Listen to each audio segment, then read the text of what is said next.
کسی بادشاہ کی صرف ایک ہی بیٹی تھی، وہ بہت ضدی تھی۔ ایک دن صبح کو وہ باغ میں ٹہلنے کے لیے گئی تو اس نے پھول پتیوں پر شبنم کے قطرے چمکتے ہوئے دیکھے۔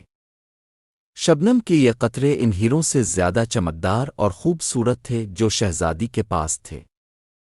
شہزادی سیدھی محل میں واپس آئی اور بادشاہ سے کہنے لگی، مجھے شبنم کا ایک تاج بنوا دیجیے، جب تک مجھے تاج نہیں ملے گا میں نہ کچھ کھاؤں گی نہ پیوں گی۔ یہ کہہ کر شہزادی نے اپنا کمرہ بند کر لیا اور چادر اوڑھ کر پلنگ پر لیٹ گئی۔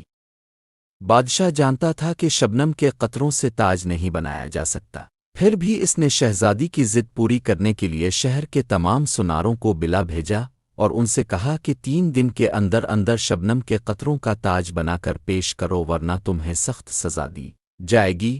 بیچارے سنار حیران پریشان کہ شبنم کا تاج کس طرح بنائیں۔ ان سناروں میں ایک بوڑھا سنار بہت عقل مند تھا۔ سوچتے سوچتے اس کے دماغ میں ایک ترکیب آئی۔ وہ دوسرے دن صبح کو محل کے دروازے پر گیا اور سپاہیوں سے کہا کہ وہ شہزادی کا تاج بنانے آیا ہے۔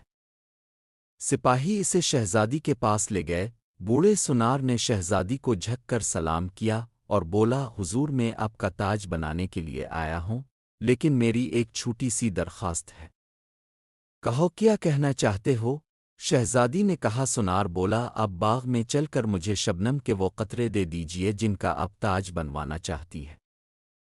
جو قطرے اب پسند کر کے مجھے دیں گی میں فوراً ان کا تاج بنا دوں گا۔